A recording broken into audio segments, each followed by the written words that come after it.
Black woman is treated as a maid in meeting. Minutes later, she becomes the boss of everyone there. Jasmine Williams took a deep breath before opening the door to the 23rd floor conference room. Her hands were sweaty as she clutched her black leather executive folder, knowing the next few minutes would change everything. "Excuse me, miss, I think you've got the wrong room," said Richard Thompson, the CFO of Anderson Construction, without even looking up from his papers. "The janitor's closet is down the hall." Jasmine stood still in the doorway, observing the four suited men around the mahogany table. The smell of freshly brewed coffee lingered in the air-conditioned room, mixed with the scent of expensive cologne and the weight of corporate tension. "Actually, I'm here for the meeting," she replied, keeping her voice steady. Robert Anderson, the company's president, finally looked up. His silver hair was perfectly combed, and his navy blue suit cost more than an entire minimum wage. "Listen, sweetheart, I don't know what story you were told, but this is an executive meeting. Very important. If you're looking for work, you can leave your resume at reception." "Or better yet," interrupted Michael Dawson, the operations manager, pointing to the coffee cart in the corner. "Since you're here, why don't you pour us some coffee? The assistant who was supposed to do it is running late." Laughter echoed through the room. Jasmine felt her blood boil, but she forced a smile. She had known this moment would come. She had prepared for it for months. "Of course, no problem," she said, placing her folder on an empty chair. As she walked to the coffee cart, she could feel their eyes following her. Jason Parker, the marketing director, whispered something to Robert that made her clench her teeth. "At least she's polite," Richard remarked. "These days, it's hard to find people who know their place." Jasmine carefully poured each cup, moving closer to each executive. Her eyes caught every detail of the documents scattered across the table: financial reports, sales projections, cost spreadsheets. One number in particular stood out in the quarterly balance sheet. "The coffee is delicious," Robert said as she set his cup down. "Do you have experience as a waitress?" "I have experience in many areas," Jasmine replied diplomatically. "I'll bet," Michael chuckled, "but I hope you're better at serving coffee than some people are at their actual jobs." When Jasmine spilled a few drops while serving Jason, the room tensed. "Careful there, miss," he exclaimed, wiping the table with a napkin. "At least the coffee's hot. That's something."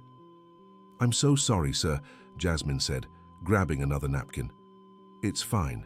Accidents happen," Robert replied condescendingly. "Now, if you wouldn't mind leaving us, we have important matters to discuss." Jasmine remained standing beside the table, hands folded in front of her. "Can we help you with something else?" Robert asked, slightly irritated. "Actually, I'm waiting for my lawyer to arrive," she said calmly.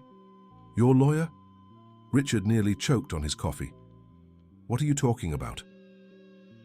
"I'm waiting for the formalization of the controlling stake transfer of Anderson Construction." The silence that followed was deafening.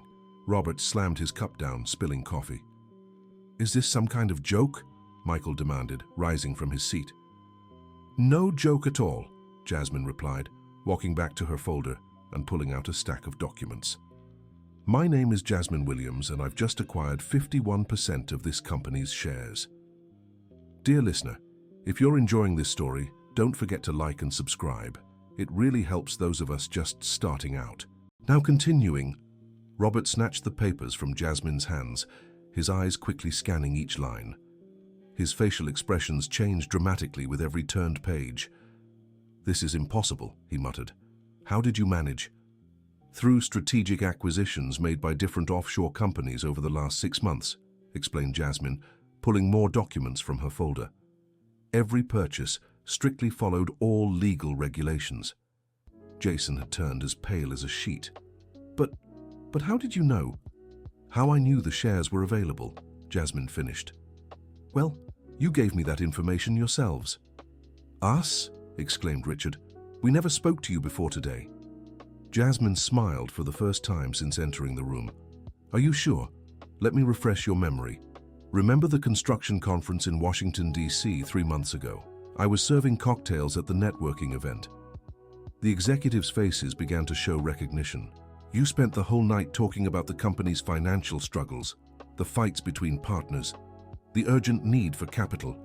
all while drinking champagne that cost $400 a bottle. Robert stood abruptly, knocking over his chair. "You were spying on us." "I was working," Jasmine corrected. "You were talking too loudly, not caring who might be listening. Apparently to you, a black woman serving drinks is invisible." Michael tried to leave the room, but Jasmine blocked his path. "Where do you think you're going? The meeting has only just begun." "You can't stop us from leaving," he said, trying to step around her. "I can and will. As the new majority shareholder, I have the right to an immediate and complete audit of all company operations." "You're out of your mind if you think we'll accept this," Richard shouted. "We'll challenge this acquisition in court." "You can try," Jasmine replied calmly. "But until then, none of you are leaving this room until I get all the information I need." Robert sat back down, realizing he had no choice. "What exactly do you want?" "First, I want you to explain this $3 million error in the quarterly report," said Jasmine, pointing to a specific line on the spreadsheet. "An error, by the way, I noticed while serving your coffee." Richard took the document with trembling hands.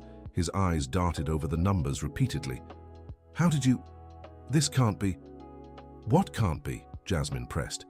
"That a black woman knows how to read financial spreadsheets, or that you made such a basic mistake." "This mistake?" Richard stammered. "If it's true, it could mean a loss of..." $15 million over the next 2 years, Jasmine finished, based on the growth projections you yourself set. Jason was sweating profusely. "How do you know so much about our company?" "Because, unlike you, I did my homework before investing $50 million, Jasmine replied. "I studied every public report, every financial statement, every news article about Anderson Construction over the last 5 years." $50 million? Robert nearly fainted. "Where would someone like you get that kind of money?" Jasmine felt anger rise in her chest, but kept her composure. "Someone like me," she repeated slowly. "I'll pretend I didn't hear that and explain where my money comes from." She opened another folder and spread newspaper clippings across the table. "Williams Tech Solutions, a tech company I founded 7 years ago with $1,000 borrowed from my grandmother. Started in my dorm room in New York City." The executives looked at the clippings with growing discomfort. "We developed construction management software that revolutionized the building industry. Last year, we sold the company to an American multinational for $120 million. "Williams Tech," murmured Robert. "I know that name." "Of course you do," said Jasmine. "Anderson Construction has been using our software for 3 years. In fact, you were one of our first clients. But the owner of Williams Tech was a 28-year-old black woman with a degree in software engineering from MIT and a master's in business administration from Harvard Business School. That person is me." Silence once again filled the room. Michael had his head in his hands. "Now, do you understand why I decided to invest in construction?" Jasmine continued. "It wasn't by chance. It was a strategic decision based on deep knowledge of the industry." Robert tried to regain his composure. "Even if all of that is true, you can't just walk in here and take control of our company." "I can, and I already have," Jasmine replied, pulling out another document. "Here are the voting proxies from the other minority shareholders. They total an additional 20% of the shares." "That's impossible," protested Jason. "They'd never give their proxies to a stranger." "To a stranger, maybe not, but to someone who promised to fix the problems you created, problems that threatened to shut down the company, they would." Jasmine walked to the window, gazing at the view of New York City from the top of the building. "During these months of investigation, I spoke with every minority shareholder. They all have the same complaints: lack of transparency, questionable decisions, mounting losses. We built this company," Robert exploded. 30 years of work. 30 years of nepotism, discrimination, and mismanagement, Jasmine corrected, turning to face him. "Did you know that 70% of this company's employees are women, but only 5% hold leadership positions? The construction industry has always been male-dominated," Michael defended. "Was, past tense. The industry is changing, and you've been left behind. That's why you've had losses for the last 3 years." Richard tried to argue, "It was just circumstantial problems." It was management problems, Jasmine interrupted. While you fought for power and cut costs by firing your best talent, your competitors invested in innovation and diversity. And you think you'll do better? Robert sneered. I don't think, I know. I've already started. Jasmine returned to her briefcase and pulled out another document. This is a letter of intent from New York City Hall. They want to sign a $200 million contract for urban infrastructure projects. The executive's eyes widened. 200 million, Jason repeated. The biggest contract in Anderson Construction's history, Jasmine confirmed. But there's one condition. What condition? Robert asked eagerly. That I take over as CEO. What? They all shouted in unison. The mayor knows my work at Williams Tech. He wants someone committed to innovation and social responsibility, leading this project. Robert turned red with anger. This is blackmail. This is business, Jasmine replied coolly. Something you all seem to have forgotten how to do. We'll never accept this, Michael declared. You have no choice, Jasmine said, showing more documents. As the majority shareholder, I have the right to appoint the CEO. And as you can see in this board meeting minutes, my appointment has already been approved. Approved how? Richard questioned. The board only meets once a month. They met yesterday, in an emergency session. 3 of the 5 board members voted in favor of my appointment. Robert tried one last strike. This is a conspiracy. We'll take this to court. You can try, Jasmine said, picking up her phone. But in the meantime, I'll call Dr. Franklin Smith, the company's lawyer, to confirm the legality of all these procedures. No, shouted Robert. Don't call Franklin. Why not? He's been your lawyer for 15 years. Because, Robert stammered, realizing he'd given himself away. Because he's the one who helped me structure this entire operation, Jasmine finished, smiling. Dr. Franklin was tired of watching you reject his advice on responsible management and ethical practices. The reality finally hit the 4 men like a bucket of cold water. Now I'll explain how things will work from today onward, Jasmine said, taking control of the meeting. First, I want complete reports from every department on my desk by tomorrow. You can't. I can and I will, she interrupted. Second, we're implementing a diversity and inclusion training program for all employees, starting with the executives. This is ridiculous, muttered Jason. Third, we're hiring an external auditing firm to review all financial operations from the last 3 years. Richard grew even paler. And fourth, we're immediately promoting all qualified women who were overlooked for promotions before, for obvious reasons. You're destroying everything we built, Robert said, defeated. I'm saving a company you were running into the ground, Jasmine corrected. The numbers don't lie. Over the last 3 years, you've lost 40% of clients and 60% of profits. It was circumstances. It was choices. Bad choices based on prejudice and arrogance. Jasmine walked to the head of the table and sat down. Now, I want each of you to present me with a detailed report of your responsibilities and results. We won't submit to this, Michael protested. Then you can leave, Jasmine said calmly. But if you walk out now, I'll consider it a resignation. You can't fire us, Robert exclaimed. I absolutely can. As company president, I have the authority to terminate any employee for just cause, and insubordination is just cause. The 4 men exchanged glances, realizing they were cornered.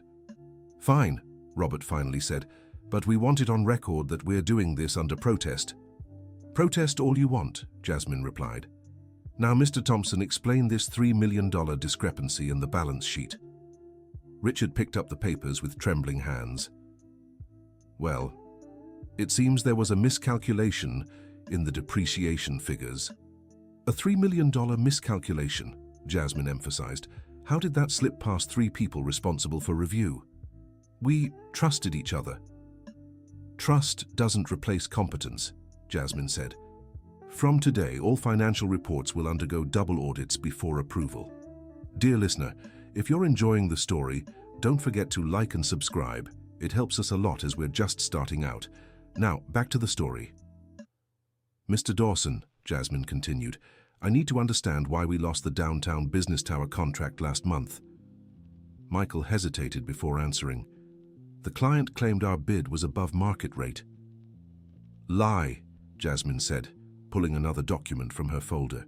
"Here's the meeting minutes where the client explained the real reasons for refusal." Michael visibly tensed. "They cancelled because they discovered you had no women in leadership roles on the project," Jasmine read, "and because they questioned our diversity policy." "This is political persecution," Jason muttered. "This is corporate social responsibility," Jasmine corrected. "Something modern companies take very seriously." "And you, Jason, can you explain why we spent $1 million on digital marketing last quarter with practically no results?" Jason swallowed hard. "The market is tough. The market is digital, and you all insisted on strategies from the 90s, said Jasmine. Meanwhile, smaller companies than ours grew 200% using the tools you refused to learn. "We're a traditional company," Roberto defended. "You were a traditional company," corrected Jasmine. "Now we're an innovative company. Starting next week, all of you will attend an intensive course on modern management." "This is humiliating," muttered Michael. "You know what's humiliating?" asked Jasmine, standing up from her chair. "A company with 500 employees being on the brink of bankruptcy because 4 men refused to evolve with the times." "We gave our lives for this company," said Robert, emotional. "And nearly killed it in the process," Jasmine shot back, "but there's still time to save it."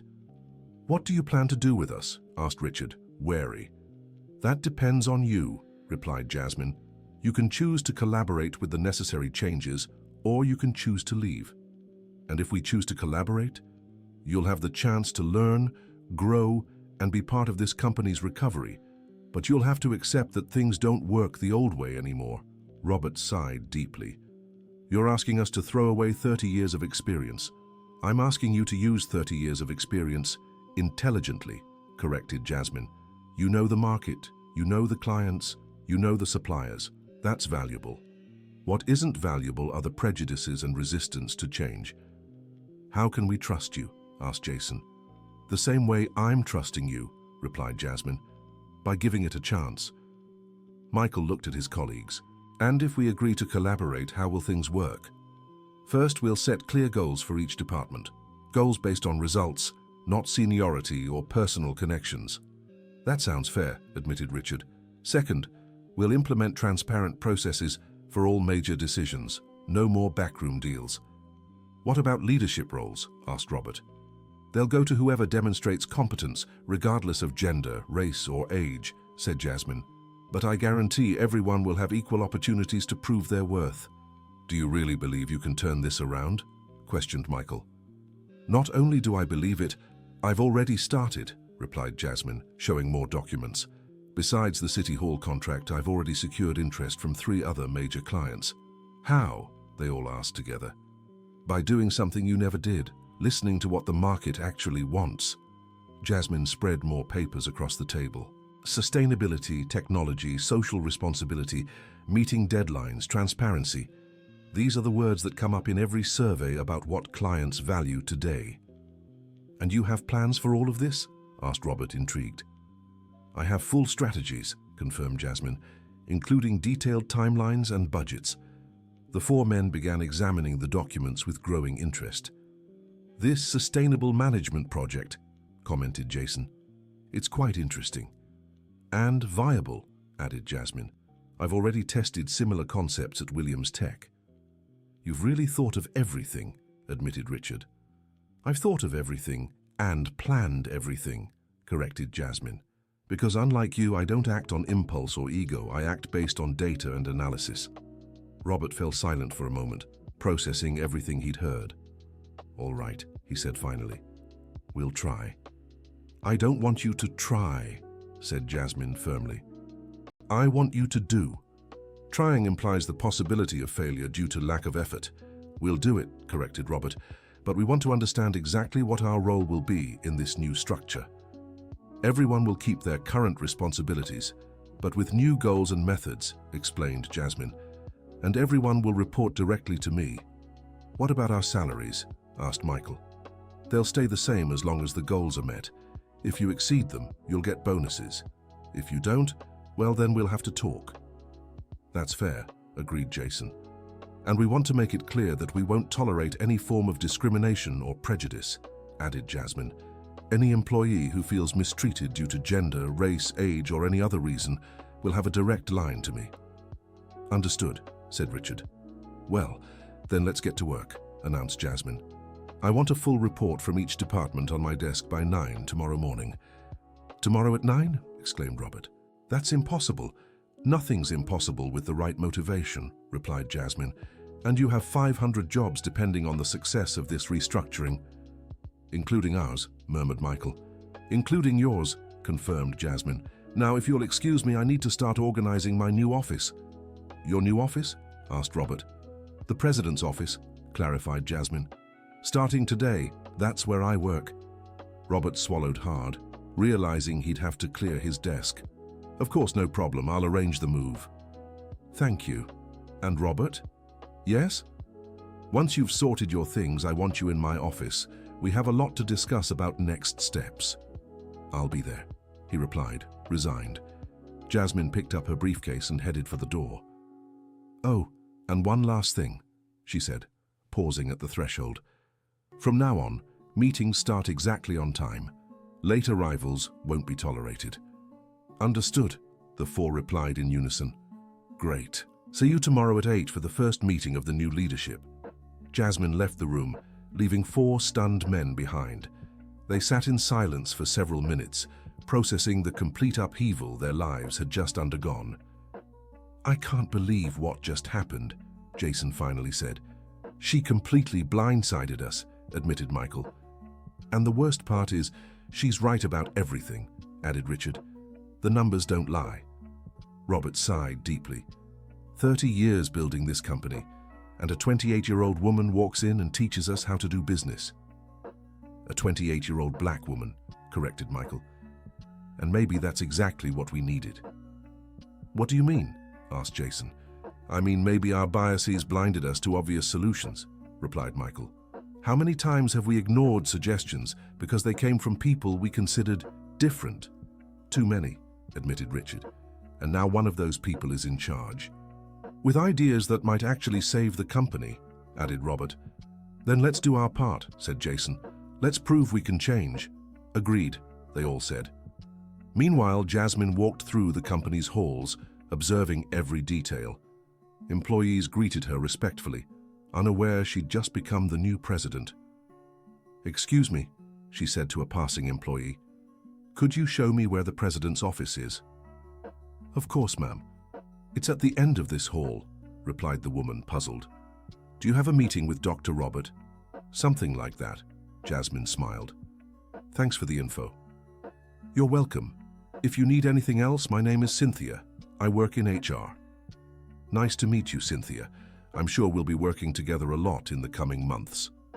Cynthia was confused by the comment, but smiled politely before continuing on her way. Jasmine Williams reached the president's door and took a deep breath before entering.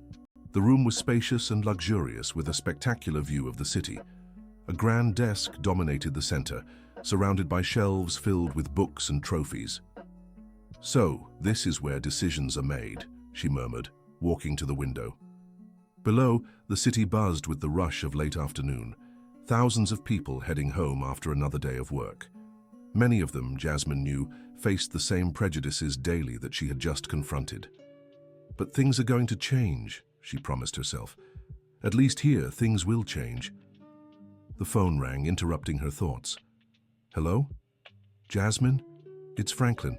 How did the meeting go? Better than we expected, Dr. Smith, she replied, smiling. They were shocked, but I think they'll cooperate. Great. Did they find out I was involved? They did, but they didn't make a fuss. I think they realized they had no choice.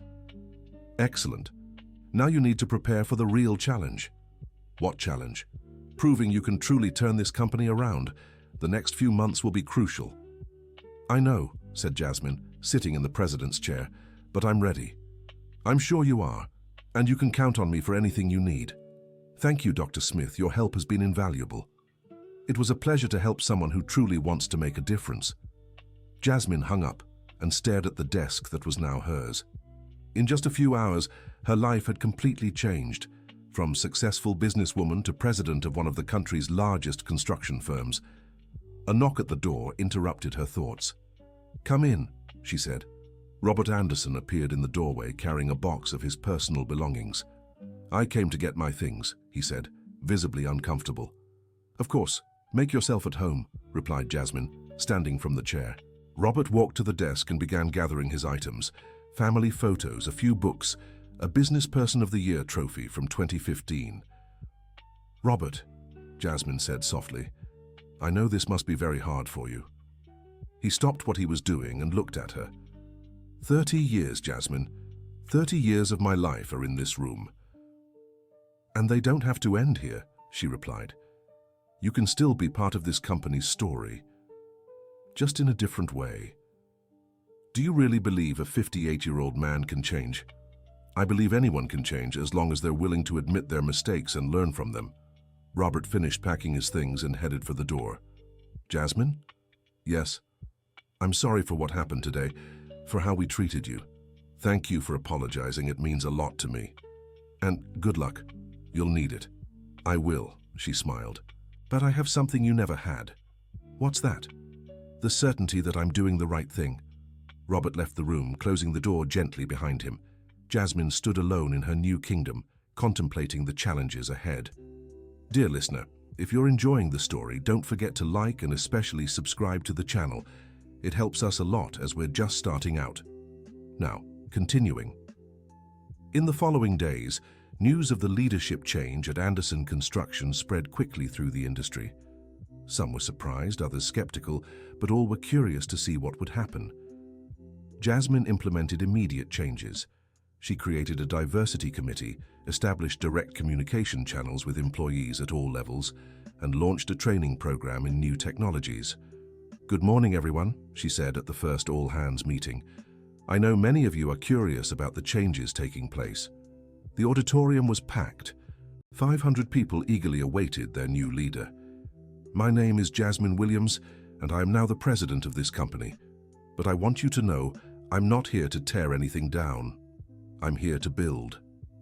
Murmurs of approval echoed through the room.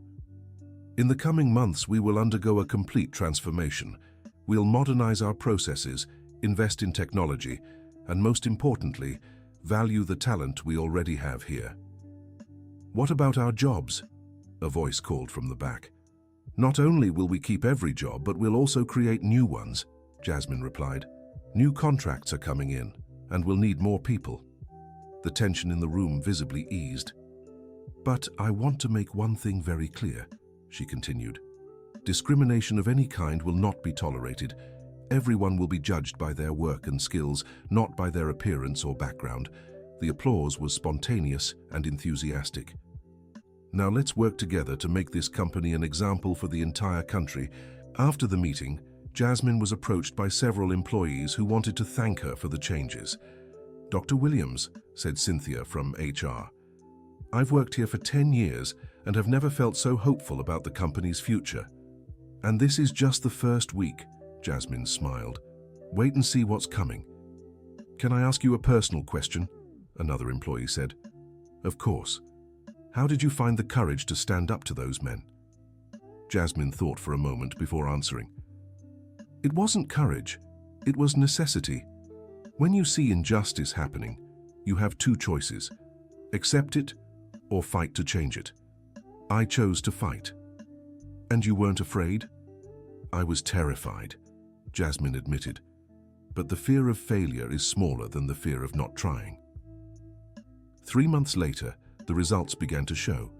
Anderson Construction had secured 4 new contracts, implemented a computerized management system, and increased productivity by 40%. Robert, Michael, Richard, and Jason had adapted to the new reality better than anyone expected. They discovered that working in a more diverse and innovative environment wasn't just more efficient, it was also more rewarding. "Jasmine," Robert said during a meeting, "I need to admit something." "Go ahead." "You were right about everything. Absolutely everything." "I wasn't right, Robert. I just saw things from a different perspective." "A perspective we never had," Michael added, "and it made all the difference." "What matters is that you were willing to learn," Jasmine said. and that makes you invaluable for this new chapter of the company. Can I make a confession? Jason asked. Of course. On the first day I thought you'd destroy everything we built. Now I see you saved everything that still had value and only discarded what was holding us back. And you all helped me in that process, Jasmine acknowledged. Your experience was crucial in identifying what worked and what needed to change. Richard raised his hand timidly. Jasmine, can I ask something that's been on my mind for months? Go ahead. Why did you decide to keep all of us? It would have been easier to bring in your own team. Jasmine smiled. Because you know this company better than anyone. You know where the problems are and where the opportunities lie. I just needed to help you see things differently. So what's next? Robert asked. Expansion, Jasmine replied, pulling up a presentation on the projector. We're opening branches in 3 US cities over the next 2 years. That's ambitious, Michael remarked. It's necessary, Jasmine corrected. The market is growing, and if we don't grow with it, we'll fall behind again. And you want us to lead these expansions? Jason asked. I want you all to be part of the planning, clarified Jasmine. But the leadership of the branches will be chosen through a transparent internal selection process. Based on competence, added Richard. Exactly, and I want you to be part of the selection committee. The 4 men exchanged glances, surprised by the trust Jasmine was placing in them. Are you sure? Asked Robert. Absolutely. You've learned more about modern management in the last 3 months than many people do in years, and more importantly, you've changed your attitudes. Thank you for giving us this chance, said Michael, moved. You're the ones who gave me the chance to prove that it's possible to do business ethically and profitably at the same time. 6 months later, Anderson Construction was named Company of the Year by American Builder magazine. The award ceremony took place in New York City, at the same hotel where Jasmine had served cocktails months earlier. And the Company of the Year award goes to Anderson Construction, announced the host. The audience erupted in applause. Jasmine took the stage accompanied by Robert, Michael, Richard, and Jason. This award isn't mine, she said into the microphone. It belongs to all 500 employees who work every day to make Anderson Construction a better company. More applause echoed through the hall. 6 months ago, this company was on the brink of bankruptcy. Today, we're an example of how diversity and innovation can transform any business. I'd especially like to thank my fellow board members, she continued, pointing to the 4 men, who proved that it's possible to change, grow, and become better people, no matter your age. Robert wiped a tear from his eye. But most of all, I want to dedicate this award to everyone who's ever been underestimated, discriminated against, or ignored because of how they look, Jasmine said, raising the trophy. This award proves that competence has no color, gender, or age. The audience rose in a standing ovation that lasted several minutes. After the ceremony, Jasmine was approached by journalists eager to hear her story.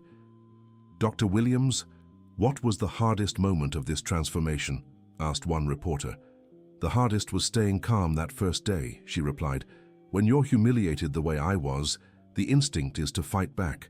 But I knew the best revenge would be success. And what was the key to getting the cooperation of the executives who humiliated you? Showing them my goal wasn't to destroy them, but to save them. We all have biases. The difference is recognizing them and working to overcome them. What advice would you give other women facing workplace discrimination? Prepare, study, be better than anyone could imagine. And when the opportunity comes, don't be afraid to seize it. And for the executives watching this interview, look around and ask yourselves, how much talent am I wasting because of my biases? The answer might surprise you. At the end of the night, Jasmine was alone in her hotel room, gazing at the illuminated city through the window. Her phone rang. Hello, Grandma. My darling, I saw you on TV. I'm so proud. Thank you, Grandma. Without your initial loan, none of this would have been possible. $1,000, the elderly woman laughed. Who knew $1,000 would turn into all this? It wasn't the $1,000, Grandma. It was the faith you had in me when no one else believed. And now, what's next? Now we'll keep growing, creating jobs and proving that fair business is possible. I know you'll do it, my dear. I always knew you were special. I love you, Grandma. I love you too. And Jasmine? Yes? Your grandfather would be so proud. He always said you'd change the world. I haven't changed the world yet, Grandma, just one company. One company at a time, my dear, one company at a time. 2 years later, Anderson Construction had become the largest construction company in the country, with branches in 8 states and over 2,000 employees. Jasmine was invited to speak at universities, conferences, and business events. Success isn't a matter of luck, she would say in her talks. It's about preparation meeting opportunity. At one of these talks at MIT, a student raised her hand. Professor Jasmine, how do you deal with people who still doubt your abilities? I let my work speak for itself, she replied. Numbers don't lie, results don't lie, prejudice is an opinion, competence is a fact. And if you could go back in time, would you do anything differently that first day in the meeting? Jasmine thought for a moment. Maybe I'd serve the coffee with more care. She smiled, drawing laughter from the audience. After all, it was the moment that changed my life forever. 3 years after that famous meeting, Jasmine founded the Williams Institute, a non-profit organization dedicated to promoting education and entrepreneurship in underserved communities. This institute is my way of giving back everything I've received, she said at the opening ceremony, and ensuring others have the opportunities I had. Robert, Michael, Richard, and Jason were in the front row, applauding enthusiastically. They had all become partners in the institute, dedicating part of their time to mentoring young entrepreneurs. When I first met Jasmine, Robert said at the microphone, I thought she'd be our downfall. Now I know she was our salvation. And our teacher, added Michael, she taught us that to lead is to serve, not to be served. That respect strengthens, not weakens, Richard continued. And that diversity is wealth, not a threat, Jason finished. Jasmine hugged them, moved. You've proven change is possible, and if you could do it, anyone can. 5 years later, Jasmine Williams' story became a book, a documentary, and a case study in business schools. But for her, the most important thing remained the daily work of building a fair and prosperous company. One Friday afternoon, she was in her office when Cynthia, now the HR director, knocked on the door. Jasmine, there's a young woman here who wants to speak with you. About what? She didn't say, only that it's important. Send her in. A young black woman, about 20 years old, entered the room, visibly nervous. Excuse me, Dr. Williams. My name is Aisha Johnson. I'm in my final year of civil engineering. Nice to meet you, Aisha. How can I help you? I wanted to thank you. Thank me. For what? For proving it's possible. When I started college, so many people said civil engineering wasn't a place for a black woman. Your story gave me the strength to keep going. Jasmine smiled, touched. And now? Now I'm here to ask if there's an internship opening at your company. We always have room for talented people, Jasmine replied. Leave your resume with Cynthia. We'll review it and get back to you. Thank you so much, Dr. Williams. You're my inspiration. No, Aisha. You're your own inspiration. I just opened a few doors. The talent to walk through them was always yours. After the young woman left, Jasmine reflected on how life takes unexpected turns. 5 years earlier, she had entered that company as a stranger. Now she was the one opening doors for others like her. The phone rang, interrupting her thoughts. Hello? Jasmine? It's Franklin. I have news you'll want to hear. Go ahead.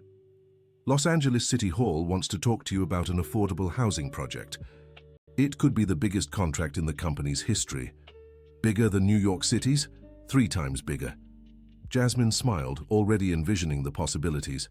Schedule the meeting for next week, and Franklin? Yes? This time, I'll walk in as president from the very first minute. I'm sure you will, the lawyer chuckled, and I'm sure it'll be spectacular. Jasmine hung up the phone and looked out the window.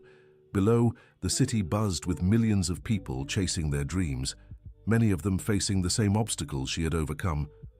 But things are changing, she murmured. Slowly, but they're changing. And as the sun set over New York City, Jasmine Williams smiled, knowing she had contributed to that change. One meeting at a time, one prejudice at a time, one opportunity at a time. The story that began with humiliation had turned into inspiration, and that to her was worth more than any award or recognition. The end. Now tell me what you thought of the story and where you're watching from. Do you believe Jasmine made the right decisions? Share your honest opinion in the comments. If this story touched your heart in any way, don't forget to like and, most importantly, subscribe to the channel so you won't miss other moving stories like this one.